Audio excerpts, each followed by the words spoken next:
Hey folks, this is Vince with Dad's Gaming Addiction, and today we're going to take a very quick look at the game Jambo.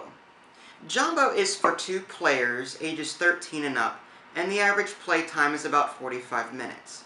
In this game, players are going to be taking on the role of traders. They're going to be buying and selling wares in order to earn gold. And the first person that manages to reach a certain amount of gold before the other person does will win the game. Let's just take a quick moment to look at the components and see how it's played. As far as the components are concerned, the first thing I want to touch on, there's action markers over here on the left, and basically these just help players keep track of how many actions that they've taken on their turn. You've also got some gold tokens over here. They come in denominations of 1 and 5, and again, this helps players keep track of how much gold that they've earned during the game. Also, you've got these ware tokens, and basically players will be buying and selling these wares throughout the course of the game in order to make money. These 2 cards in the middle are called large market cards, and basically each player will be receiving one of these and will represent their starting inventory, so to speak. Players will be able to place the wares that they've purchased onto their market cards and eventually sell them back off and make money. So a player is limited by how many wares that they can have by the space available to them on their market cards. Finally, there is a deck of cards over here. It consists of a number of different things. For example, you've got some people and animal cards which serve as one-time use cards that players can use to either help themselves or hurt an opponent. You've got these utility cards here, and basically these are persistent abilities that players can put down in front of them, and they can activate these actions on their turn at the cost of action points in order to benefit them in some way. You've also got ware cards in this deck, and this is basically how players will be receiving these wares and selling them off. Let me see if I can zoom in on this. On a particular ware card, some have 6, some have 3, but on a particular ware card it'll tell you the wares that you can buy and sell using this card. The bottom left hand corner represents the purchase cost of buying the wares. If a player were to play this card, he'd have to pay 3 gold, but he could take 3 of these tokens and put them onto his large market card or whatever market card he happens to have. This other number, this 10, represents the sell value. If a player plays this card and does have 3 of these on here, then he'll be able to get rid of those 3 tokens on the market and receive 10 gold as compensation. When playing these cards, players have to either purchase all of them or sell all of them. There's no, like, you can't pick and choose what wares you want to buy and sell. You have to either accept all of them or sell all of them. Finally in this deck is a smaller market card. Players can purchase these throughout the course of the game to put them down next to their large market card to give them more space to put wares. The first one that appears in the game that a player uses costs 6 gold to put down, but every other market that is purchased after that, the smaller market, costs 3. So, and that goes for any player. So if my opponent were to play one of these first, he'd have to pay 6. But if I wanted to play one after that, I'd only have to pay 3. So I believe there's like 5 of these in the deck, something like that. So that'll allow players to expand their space, so to speak, and allow them to purchase more wares and attempt to win the game that way. Setting up the game is very easy. Each player will receive one of these large market cards. They'll also get 5 cards from the deck and 20 starting gold. The action markers are just put off to the side temporarily. Players will be passing these back and forth as the game progresses. A player's turn is broken up into 2 different phases. You've got draw cards and play cards, and it's very possible for a player to play the first phase without ever reaching the second phase. To sum this up, players will get 5 action points to use on their turn, as represented by these 5 action markers over here. And during the draw phase, or the first phase, a player will pick up a card and look at it, and they'll decide whether or not they want to keep it. If they decide to put it into their hand and keep it, then the first phase will end. That's it. If they don't decide to keep it, they'll discard it and pick up another card. This costs another action. So this is why I said earlier that it's very possible for a player to play all 5 of their action points on the first phase of the game. If they just keep picking up, discarding, picking up, discarding, picking up, discarding, and they'll keep the 5th card, and that's it, they'll never reach the second phase. Now, it's also possible for a player not to draw any cards at all and not use any actions on the first phase. So players have a wide range of choices to make during the first phase. Phase 2, or playing cards, is pretty simple. Players have a little bit more options, though. They'll take a look at their hand, and the general rule is it's 1 action point per card they play, generally. There are a few exceptions. So, for example, if a player wanted to purchase this small marketplace and put it next to their large marketplace, that would cost 1 action, plus the gold required, 6 or 3. If a player wanted to buy or sell wares using one of these ware cards, that would be an action point. If a player wanted to put down a utility card, players are limited to having 3 in front of them, but they persist. That would be 1 action point.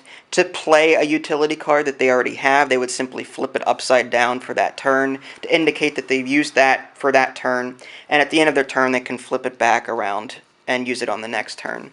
There are some one-time use cards, the people and animal cards. To play one of these, that would be 1 action point. So, yeah, players do have a few choices to make. And if a player ends up having 2 or more action points at the end of their turn when they decide to quit for their turn, they'll receive 1 gold for doing that. But a player doesn't have to do that. A player can use all 5 action points if they wish to. Now, the game ends when one player manages to get 60 or more gold, and when that happens, the other player will be allowed to take one final turn in an attempt to tie things up or to exceed the goal that the other player has, and the person with the most gold at the end of the game will win. Okay, and just to quickly illustrate, Vinny and I are going to go ahead and play through a few practice rounds. Now, we've already completed a number of turns just to jump ahead a bit and show you some of the other mechanics that are in the game. So it's my turn at the moment, so I'm going to go ahead and pick up a card for my Phase 1. This card is a Psychic. Look at the topmost 6 cards from the card supply. Choose 1 and add it to your hand. Return the other 5 face down to the card supply. Now, this is a one-time use card, not a utility card. So I think I'll go ahead and keep that one. And that is my 1 action for my turn. Now, I'll go ahead and use this card for my second action to look at the top 6, 4, 5, 6. I will go ahead and keep this one. The rest are all action cards. So I get to put these back where they were. I try to grab these wherever possible. And I have 3 actions left to use now. I'm going to go ahead and sell some of the wares that I have. So I need a banana or fruit, fur, and this lettuce thing in my markets, and I do. So I'm going to take that off, and that off. The reason I had my wares split up the way I did, I had 5 here and 1 here. Again, to rent the 6th space on your large market, you need to pay 2 gold. So to avoid that, I put the fur on the smaller market. So I'm going to go ahead and give these up, put them in the bank, and I get the gold listed here on the very bottom right. So that's 12 gold.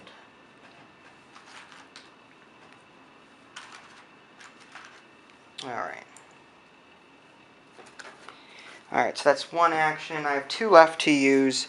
I'm going to go ahead and I'll go ahead and purchase some more wares. 3 gold to purchase these 3 things here. So I'm going to go ahead and 1, 2, 3. That's assuming that there are any left. Vinny has quite a number of them over there. 1, 2. I didn't use that. Okay, so these are the last 3 in here. So I'm going to give those 3 gold up.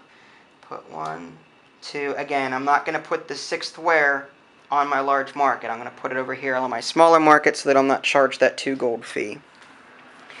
Alright, so that's that. And finally, I'm going to go ahead and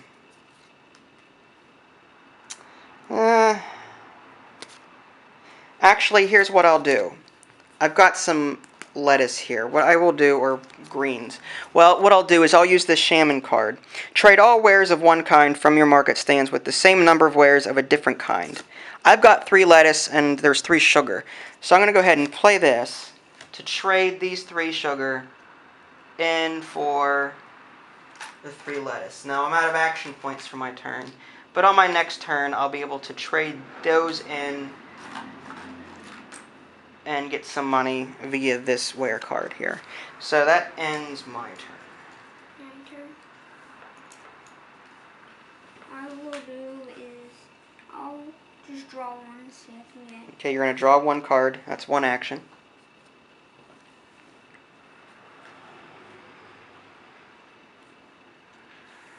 Yeah.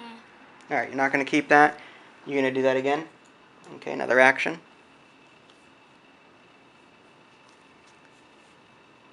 I will keep this one. Alright, you'll keep that one. So you have 3 actions now to use for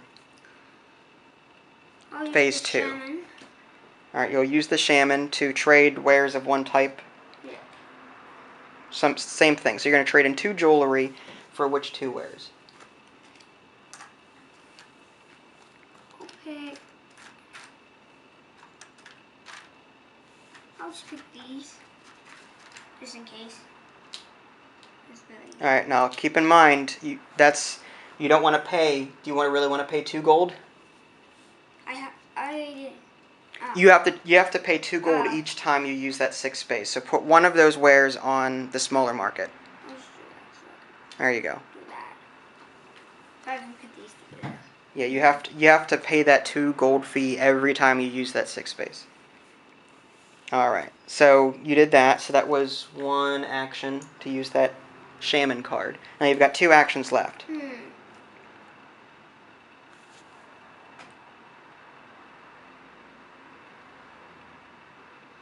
I'll use boat's ability. The boat's ability? Okay, so the boat ability, this is a utility card, by the way. I know. Okay, so he flips the utility card over to indicate that he's used it for his turn. It puts, you need 1 action to use it.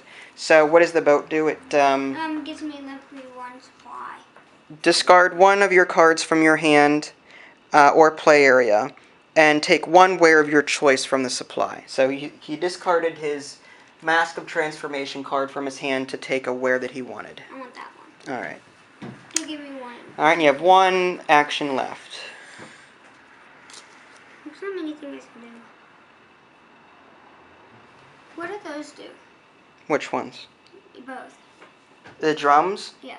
Return 1 of your wares to the supply and draw 1 card from the card supply, adding it to your hand. So I can give up a ware to add a card to my hand. Supplies, huh?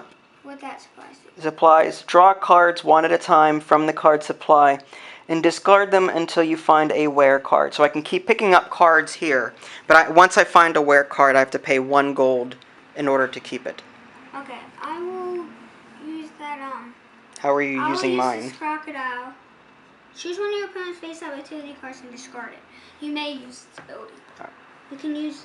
Okay, you so may you're... immediately use its action once, except not the magic transfer. Use that discard utility cost, no actions. Alright, so you're going to use this? Yeah. So I have to discard it, but you're going to use it? Yeah. Okay, so return 1 of your wares to the supply to draw a card. Alright, now the crocodile is a 1-time use, so you can go ahead and discard it. Okay. I got another one-time use. Alright, so that was that. What animal card?